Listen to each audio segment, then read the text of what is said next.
Number 15. In the summer of 1991, 12-year-old Jared Negrate joined a Boy Scout outing to Mount San Gorgonio in California at over 11,500 feet.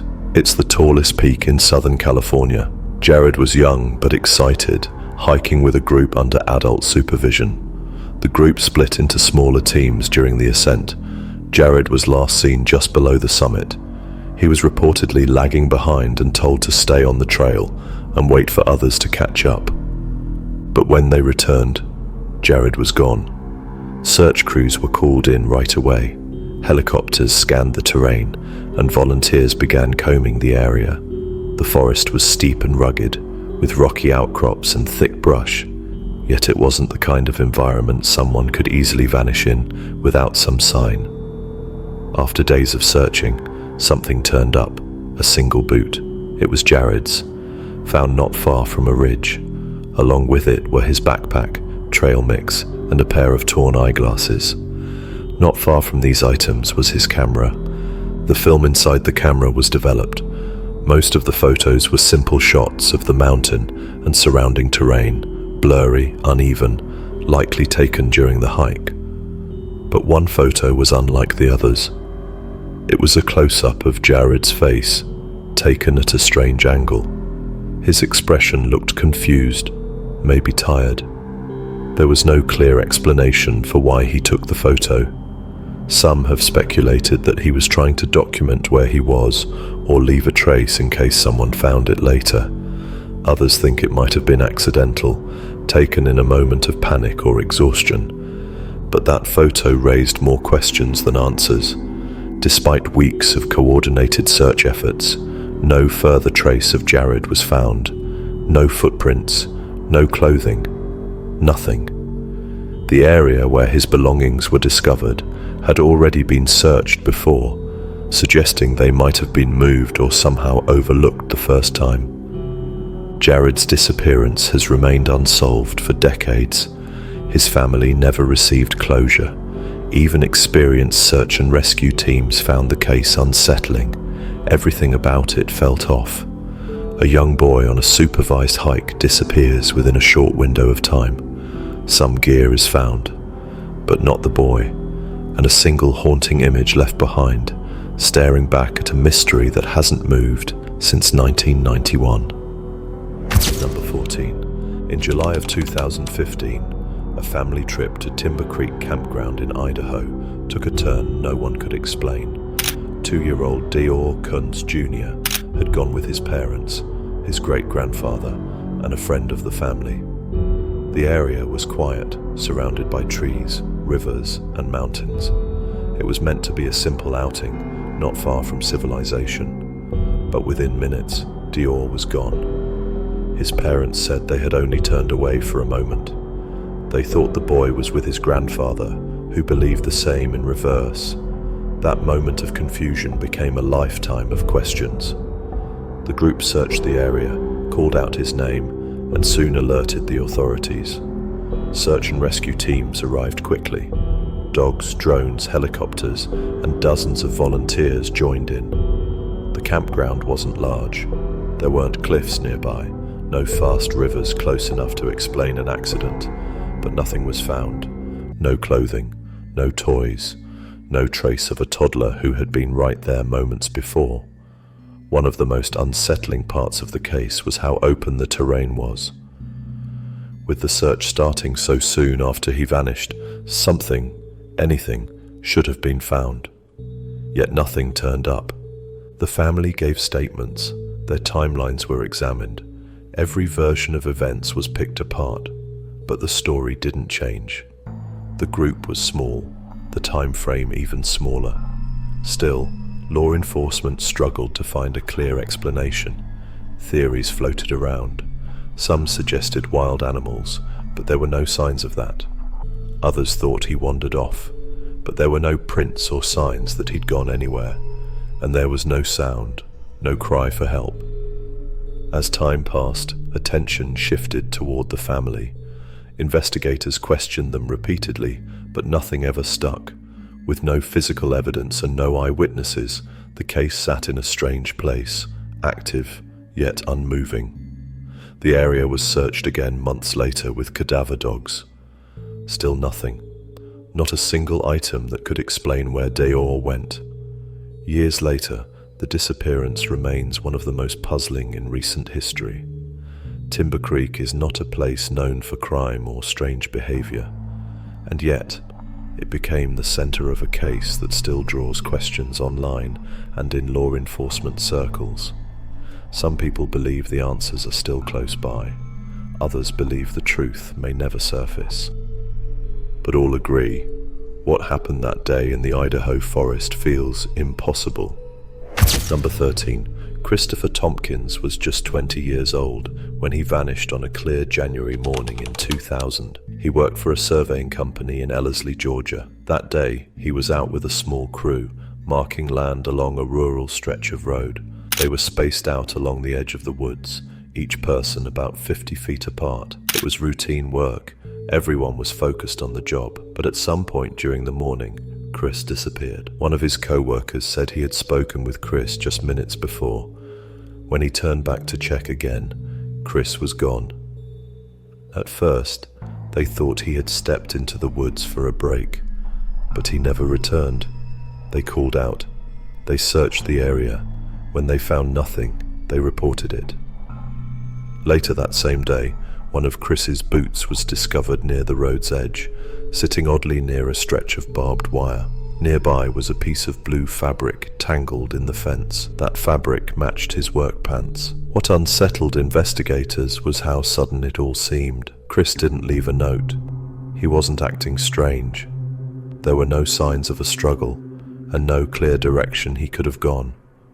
The road he disappeared from was next to thick woods and open pasture.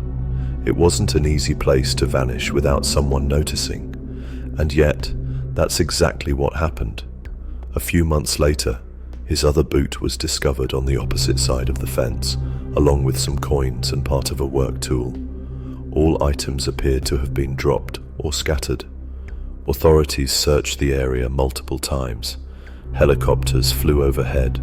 Ground teams walked the fields and woods for days. Dogs were brought in. No other trace of him was ever found. The timeline was so narrow that it confounded even the most seasoned officers. One moment Chris was there, mid-task, speaking with someone. The next moment, he was simply gone.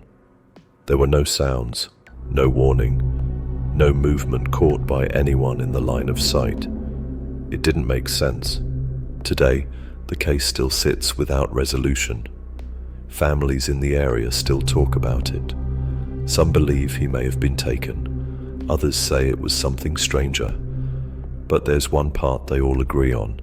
A man doesn't vanish from open ground in daylight unless something unusual is involved. Number 12. In the summer of 2015, Joe Keller, a 19-year-old college student from Tennessee, visited a family friend's ranch in Creede, Colorado. The area was remote and beautiful, surrounded by forests, hills, and winding dirt roads. Joe had arrived with a friend to enjoy some time outdoors. On July 23rd, after spending the morning helping with chores, Joe decided to go for a jog. He left the house wearing shorts, a t-shirt, and running shoes. That was the last time anyone saw him. When Joe didn't return by late afternoon, people on the ranch began to worry. He wasn't known for staying out long without telling someone. As the sun dipped behind the mountains, the concern grew deeper. The property covered thousands of acres. Trails led in all directions, some uphill into rocky terrain, others down into thick brush. By nightfall, a search was underway. The next morning, law enforcement joined in. Helicopters flew overhead. Searchers on horseback covered ground quickly. Dogs tracked potential scents, and ATVs moved across hard-to-reach trails. But no sign of Joe turned up. Days passed, then weeks. No clothing, no personal items, no cell signal. It was as though he had stepped into the trees and vanished. Then, nearly a year later, something changed. In July of 2016, hikers came across a set of remains on a remote hillside just a few miles from where Joe had last been seen. Identification confirmed it was Joe. His shoes and clothing were found nearby, undisturbed. His phone was still with him. The location had already been searched before, multiple times, yet nothing had been found until that day. The cause of his passing could not be determined. There were no clear signs pointing to injury or foul play. The body showed no trauma that could explain what happened. Authorities gave no final answer, just silence. What left people most unsettled was how familiar Joe was with outdoor conditions. He was in good health, young and active. The trail he was jogging wasn't known to be dangerous. The elevation wasn't extreme, and the weather was clear that day. All of it added up to a routine jog, until it didn't. Joe's story has remained a quiet mystery, a case where the timeline, the terrain, and the outcome don't match. One moment, a run across peaceful land, the next, a complete and lasting absence, without any reason that makes sense. Number 11. Dennis Martin was just 6 years old when he disappeared during a Father's Day weekend trip in 1969. His family had gone to the Great Smoky Mountains National Park in Tennessee. The plan was simple: camp for a few days, enjoy the outdoors, and let the children play.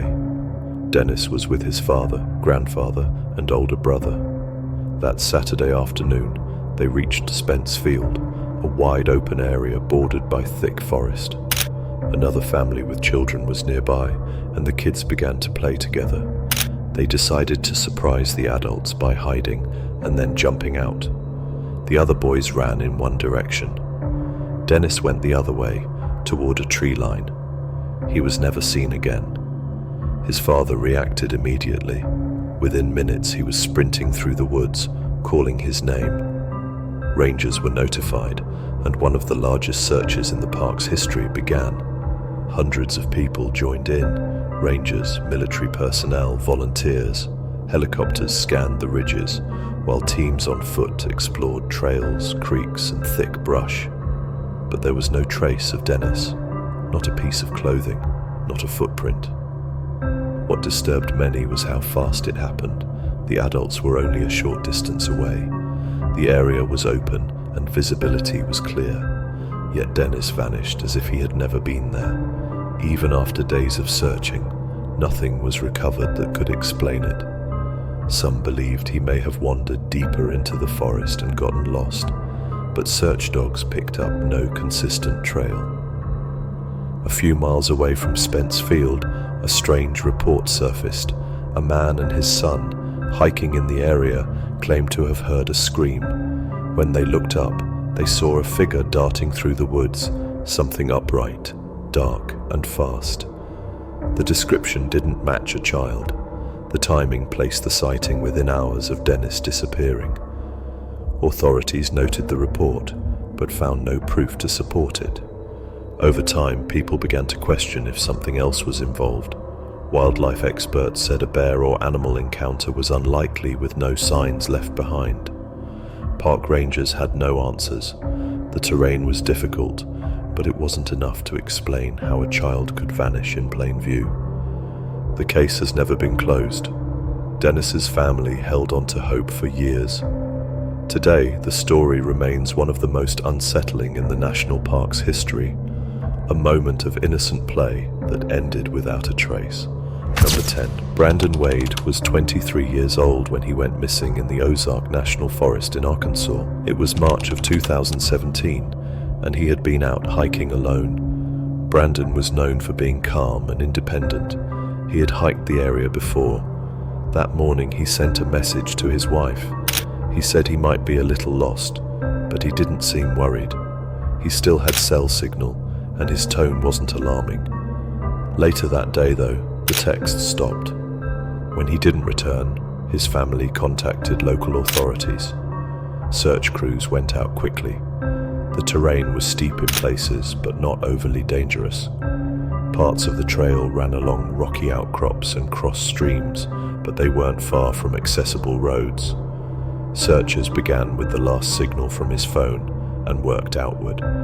They covered the nearby woods, checked riverbeds, and scouted deep into the brush. Nothing turned up. The area had a history of disappearances, but nothing that matched Brandon's case. Days passed, then weeks. His backpack wasn't found, no clothing, no clear signs that he had gone in any one direction. It felt like the moment he lost signal, the trail itself vanished too. With modern tracking methods, that kind of break shouldn't happen, but in this case, it did. Volunteers described a strange quiet in the forest. They said it didn't feel like an ordinary search. Something felt off. One team even reported hearing what sounded like distant movement, branches snapping, low echoes, but they could never find the source.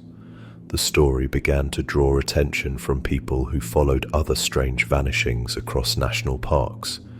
Eventually, a few of Brandon's personal items were discovered. A shoe, part of his phone, found far from the last known location, in an area that had already been searched. There was no reason for him to be there. No signs that he had made camp or left a trail, just small fragments. Enough to confirm he had passed through, but not enough to explain why. The official search slowed over time, but his family never stopped looking. They believe something happened that doesn't fit the usual answers. Those who have studied the case agree. It stands out even among strange disappearances, because the communication never hinted at panic, because the terrain wasn't known for danger, and because Brandon seemed to vanish not just from a place, but from every path leading back. Number 9. In the summer of 1981, Stacy Aris joined a guided horseback trip through Yosemite National Park. She was 14 years old and with a small group that included her father and a park guide. They stopped near the High Sierra Camps, a rest point with cabins surrounded by open land and alpine woods. After unpacking, Stacy mentioned she wanted to stretch her legs and explore the area. An older man from the group, who was feeling tired, agreed to walk with her for a short distance. They headed toward a nearby lake, less than a mile away. The terrain wasn't difficult. The group watched them walk off into the open. Minutes later, the man sat down to rest. Stacy kept going, just for a bit, but she never came back. When the man returned alone, the others were surprised. He had assumed she'd already gone ahead, but she hadn't. The search began quickly. Rangers were notified, and within hours, teams were on the ground. Helicopters swept the nearby ridges. Volunteers searched trails, valleys, and water edges. The area wasn't large. Visibility was good. But there was no sign of Stacy. Her camera lens was found on the trail. Nothing else. What puzzled investigators was how quickly she had vanished. The spot was wide open. The group had been watching them just moments before. Yet no one saw or heard anything unusual. It was like a brief blink in time had erased her from the trail. Officials interviewed everyone in the group. Their stories matched. Nothing seemed out of the ordinary before she left. No signs of distress, no reason to run or hide. She had been excited about the trip and in good spirits. As days passed, more questions began to surface. Why didn't the dogs find a trail? Why was the lens separated from the rest of the camera? And why had she gone missing in a place already visible from the cabins? No answers followed. Years later, the story continues to raise curiosity. The park never released full details from the search, which only added to the mystery. Some hikers who visit the area mention how strange the energy feels near that spot. Others say it feels like something is just beyond the tree line, something watching, never moving, never speaking. But one thing remains true. Stacy Aris walked into the forest in daylight with people nearby, and she never came out. Number 8. Eric Lewis was an experienced mountaineer. In July 2010, he set out with friends to climb Mount Rainier in Washington. At over 14,000 feet, Rainier is a dangerous peak, but Eric knew the terrain. He had climbed it before. He was prepared. That morning, the weather was calm. The group moved slowly through snow-covered slopes, staying in contact by radio as they reached higher altitudes. At one point, Eric decided to turn back alone. He wasn't feeling well and didn't want to slow the others down. It wasn't unusual. Climbers often do this when conditions change or energy dips. He told the group he'd return to base camp and rest. That was the last anyone heard from him. The descent path was marked. The trail was clear. He had his gear, his radio, and layers for the cold. But when the others came down later that day, Eric was not at camp. His tent was undisturbed.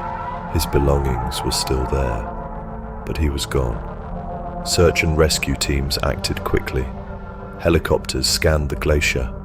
Teams on foot moved across crevasses, ridges, and slopes. His boot prints were located for a short stretch, but then they just stopped.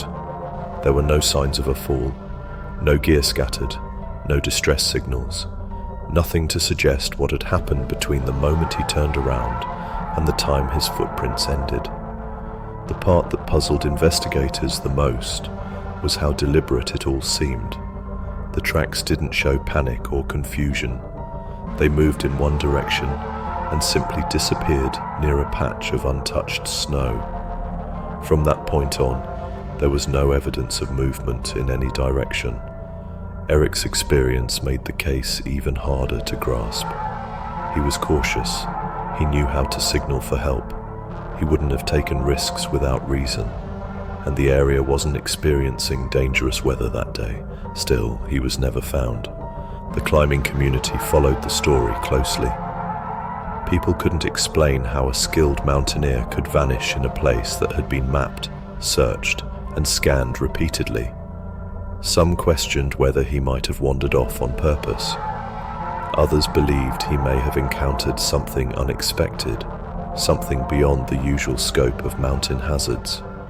Mount Rainier still draws climbers every season, but among them, Eric Lewis's name remains a quiet echo, a reminder that even on familiar paths, even with clear skies and skill on your side, something unexplained can still happen. Number 7. Tom Messik was 82 years old when he vanished in November of 2015. He had served in the military, taught his children how to hunt, and was no stranger to the outdoors.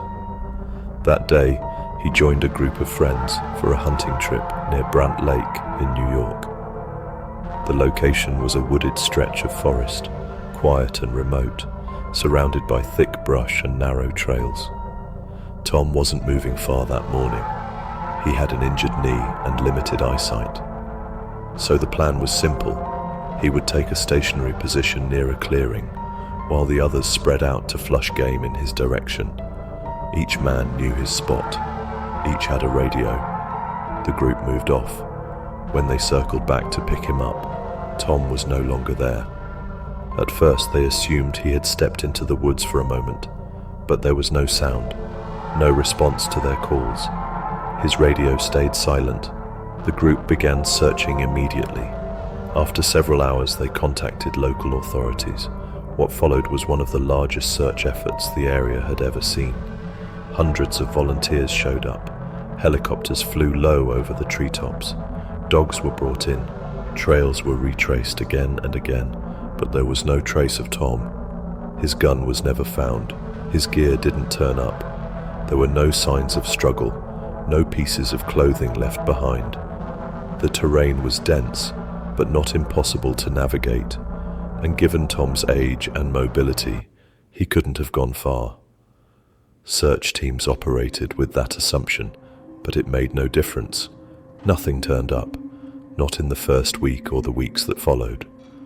What left people unsettled was how precise everything had been.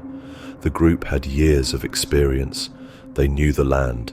They stayed in contact. Tom's location was fixed. He had no plans to move. And yet, he disappeared as though the forest had opened for a moment, taken him, and closed again without a sound. Some locals whispered theories. Others looked at the pattern. Strange disappearances aren't rare in certain parts of the Adirondacks, but this one stayed with people because there was no mistake, no wrong turn, no unexpected weather, just an ordinary day that ended with a complete absence. To this day, no evidence has surfaced, not even a button from his coat, and that's what makes it so hard to accept. Tom Messik didn't just get lost, he vanished. Number 6. In the fall of 1953, Connie Johnson disappeared deep in the Selway Bitterroot wilderness of Idaho. She was 62 years old, a seasoned outdoors woman, and worked as a cook for a hunting camp. That October, she arrived at the camp with a group of hunters. With her was a loyal black and white English setter named Ace, known to stay close and never wander far. A few days into the trip, the hunters decided to head deeper into the forest for several nights. Connie stayed behind with Ace to maintain the base. She had supplies, shelter, and full knowledge of the area. When the hunters returned, both she and the dog were gone. At first, they thought she had gone for a short walk, but the campsite was undisturbed. Her belongings were still inside. The firewood had been stacked. Meals hadn't been touched. It looked like she had stepped out mid-task. Search efforts began right away. Forest rangers, locals, and volunteers scoured the surrounding hills. Planes flew overhead. Days passed with no sound or sight. What confused searchers most was how familiar she was with the land. Connie had worked in those woods for years. She wasn't the kind to get turned around or panic easily. Then something unexpected happened. Ace returned. The dog walked into a nearby town almost 2 weeks after Connie had gone missing. He was hungry but uninjured. No blood, no signs of struggle, just the calm look of a dog who had been out for a while. But he offered no clues. The direction he came from led back into the forest, not away from it. Search teams doubled their efforts, using the dog's return path as a starting point. Still, nothing surfaced. No clothing, no trail, not a single item that could confirm where she had gone. The case became part of local folklore. Over the years, people visiting the area have asked about the story. Some believe she fell and was never found. Others think she may have tried to follow the hunters and gotten lost. But none of the theories explain the dog returning alone or how she vanished without a trace in a place she knew better than most. Today, her name remains tied to the forest. And for those who follow the strange patterns of disappearances in remote areas, Connie's story stands as a quiet warning. Sometimes, even the experienced don't come back. Number 5. John Devine was 73 when he vanished in Washington's Olympic National Park in 1997. Despite his age, he was an active and experienced hiker. He had planned a solo trip along Mount Baldy, one of his favorite trails. It wasn't unusual for him to hike alone. He was careful, methodical, and had made the trip many times before. That September, John set off with the expectation of a peaceful hike through familiar ground. He was scheduled to meet his family a few days later at a nearby trailhead. When he didn't show, they reported him missing.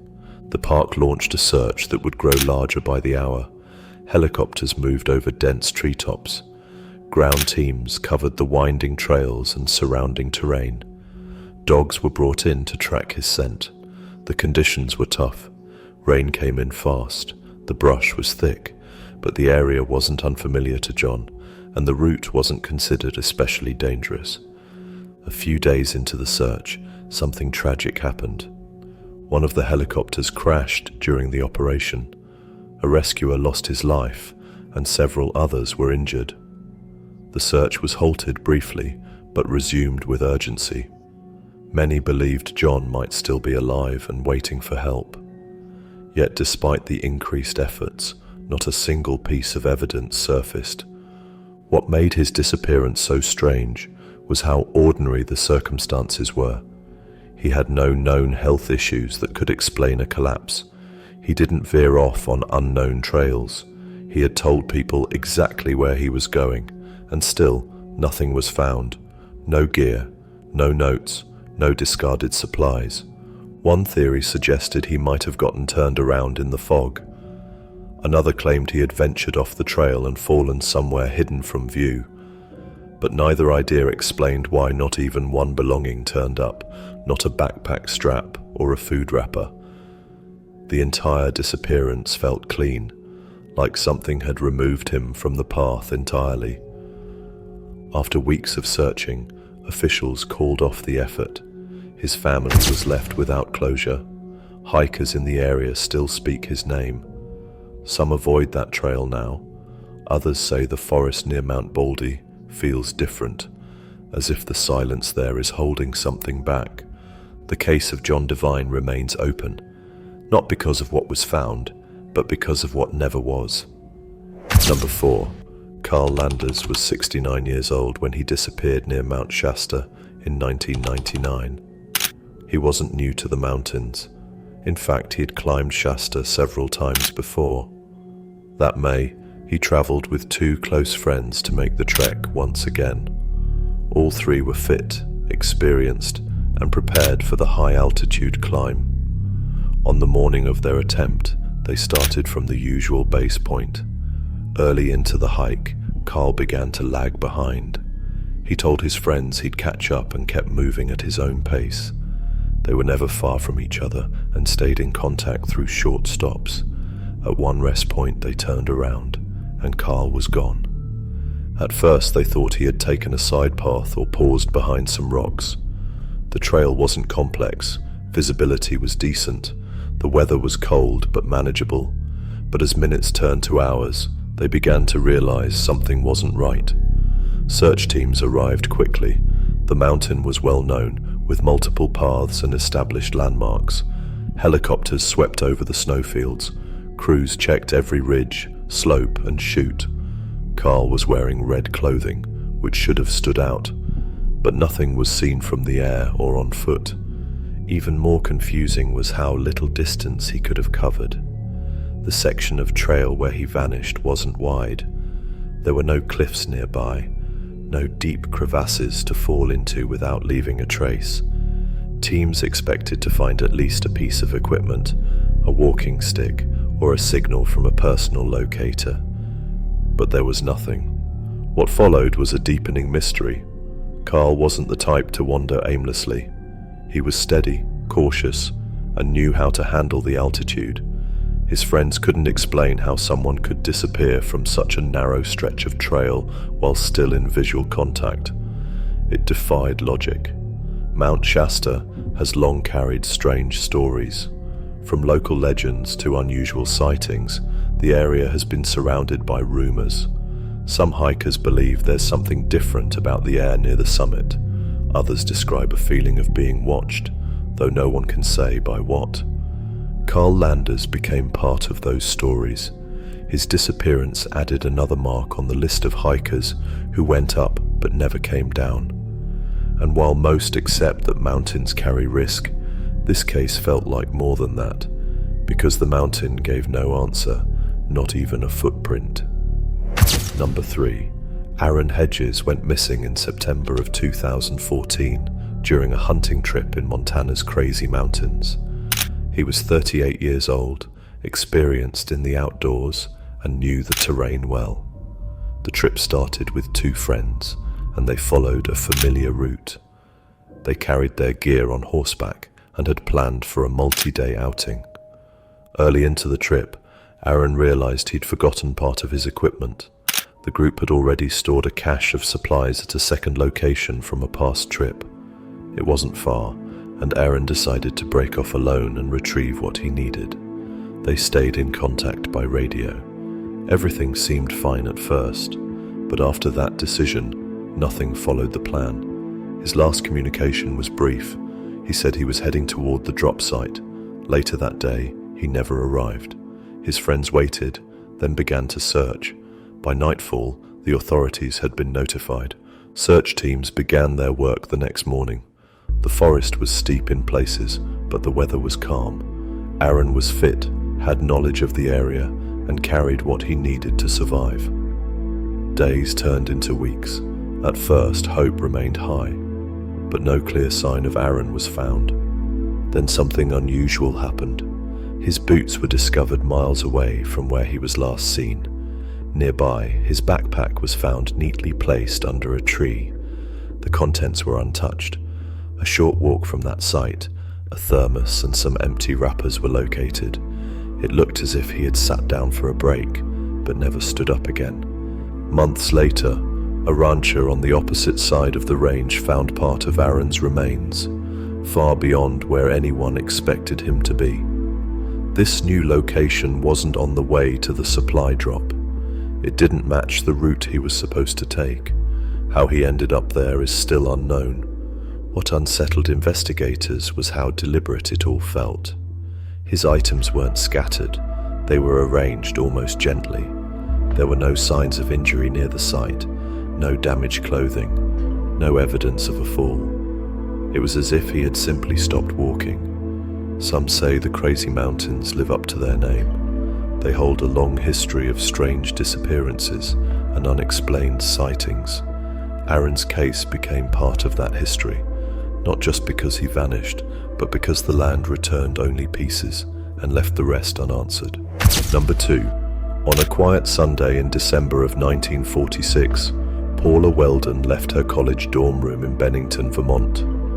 She was 18, a student at Bennington College, and told her roommate she was going for a walk. It wasn't unusual. The sun was out, finals were approaching. Paula wanted to clear her head. She wore a red coat, jeans, and walking shoes. That detail, the red coat, would be remembered long after she was gone. She headed toward the long trail, a hiking path that winds through the Green Mountains.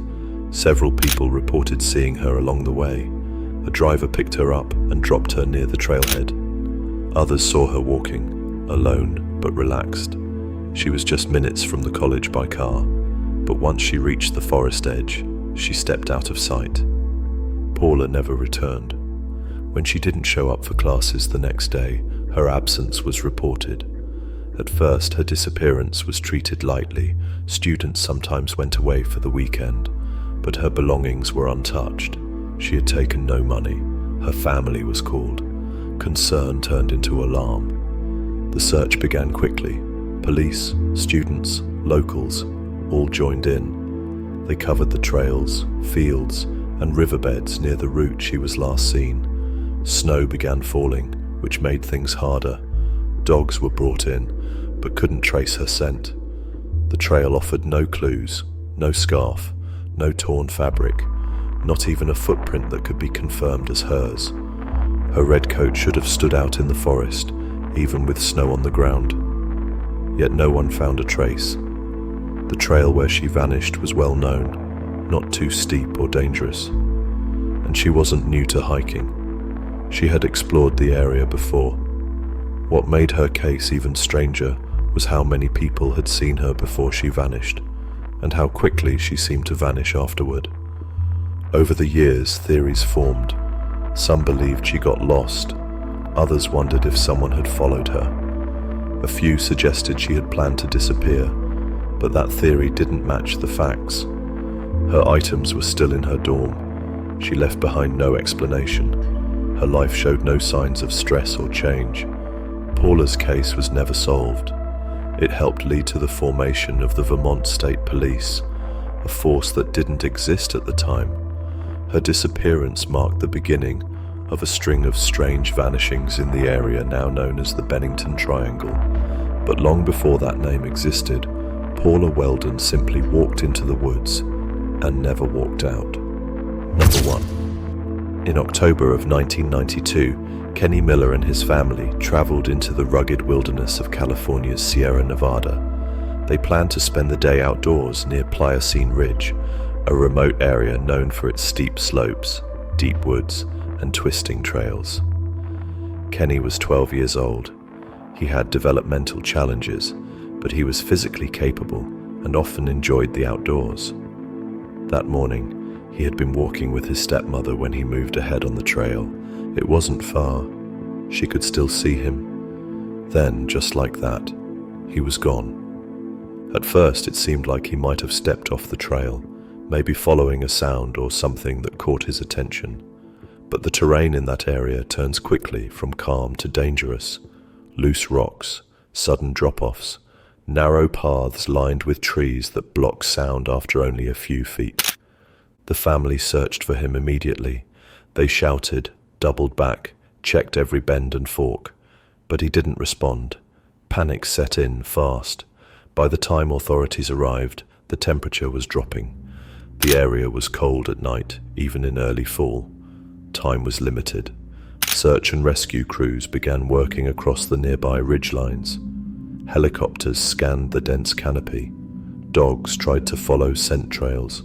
They found some clues, small, spaced-out signs that Kenny had passed through. A footprint, a broken branch, but each one pointed towards steeper ground, places a child should have avoided. Then something made the case even harder to explain. Kenny's body was found days later, at a much higher elevation than anyone expected, over 1,500 feet above the trail, across difficult and uneven terrain. That route was not simple to climb. It would have been hard even for an experienced hiker with proper equipment. Kenny had neither, and he wasn't dressed for a cold night in the open. There were no signs of distress, no struggle. He had simply stopped moving.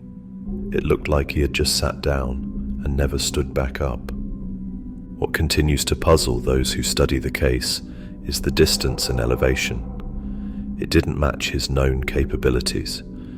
He would have had to keep climbing, alone, through the night, with no water or light, through rough terrain. For many, it didn't feel like something a child would do, not in that direction, and not that far. The story still haunts those who hike the ridge, not because of what was found, but because the logic never caught up with the path he took. Thanks for watching this video. Don't forget to like this video and to subscribe.